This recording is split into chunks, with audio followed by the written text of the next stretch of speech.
Spa and Peter had been married for 5 years and had recently relocated to a modest 2-bedroom flat, an inheritance from Peter. Over time, Spa had grown increasingly laid back. Once ambitious in her career pursuits, she now seemed content with her mundane job, showing no aspirations for advancement. Her husband shouldered most of the financial responsibilities anyway. Conversely, Peter was driven to secure financial independence, aiming to liberate himself from reliance on his employer and bonuses. Alongside his job, he delved into a small independent venture centered on goods resale, recognizing the importance of diligent work for a prosperous future. One weekend, the couple lounged at home, absorbed in a film, when their tranquility was interrupted by a phone call for Spa. Upon answering, she discovered it was her close friend's husband on the line. Instantly, Spa hushed the conversation upon recognizing the caller. Peter overheard everything. Suspicious, he questioned whether Spa was truly at their friend's place or elsewhere. Without hesitation, she concocted a story, claiming they were merely watching a movie at home. She explained that, due to the movie's volume, their friend hadn't heard her phone ringing and had written back instead. Relieved, the friend's husband thanked her and ended the call. Peter scrutinized Spa, questioning her actions. Why cover for a friend? Spa offered a cryptic response, implying there were matters her husband need not be privy to. Sensing deception, Peter pressed further. She deflected, insisting she had her own affairs and could not betray other people's confidences. This exchange lingered in Peter's mind. Recalling Ira's lively and sociable nature, he entertained the notion of a clandestine affair. A recent incident came to mind, when Spa had gone out with her friend and started delaying her return without answering calls. He had contacted Ira, who assured him all was well and that they were together, yet Spa hadn't been gone for long. Now, faced with a similar situation, Peter began to view his wife through a different lens.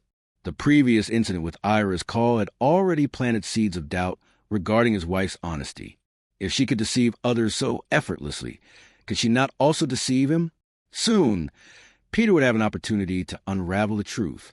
Spa mentioned going to a cafe with Ira, followed by a stroll in a nearby park. Later, when Peter attempted to reach her, she remained unreachable.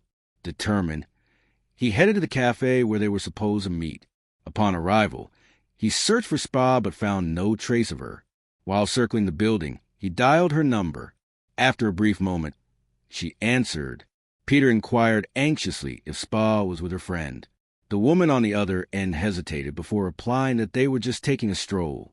He requested to speak with his wife, but Ira hesitated, explaining that Spa was in the restroom at that moment. Peter spotted his wife with a stranger, previously obscured by dense foliage in the park. They were now in plain sight, locked in an affectionate embrace, hands entwined. It was evident they shared a bond beyond mere friendship. As he suspected, the two friends were covering for each other. Determined to teach his wife a lesson, Peter approached. Spa had indeed initially sat at the cafe with her friend, bidding her farewell before reuniting with this man. This realization struck him as Ira muted the call, allowing him to witness her hastening towards Spa to proffer the phone.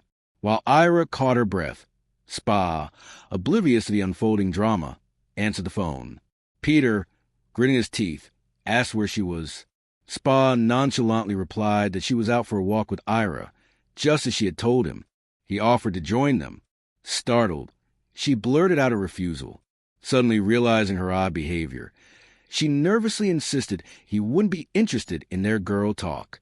At that moment, Peter approached the group, announcing his presence. The shock on all three faces was palpable. He demanded to know the identity of the man, standing frozen with misfortune. Ira nervously interjected, claiming he was her brother. Peter, unimpressed, sarcastically asked if Ira's brother was prepared to take Spa with him, as she was now homeless and single. The condemning glance he shot his wife left no room for doubt. Despite attempts from both friends to intervene, Peter remained resolute. Having seen through their charade, he promptly headed to Ira's husband to expose a deceitful plot. Determined not to let these two manipulate him in the future, he ensured they faced the consequences of their actions.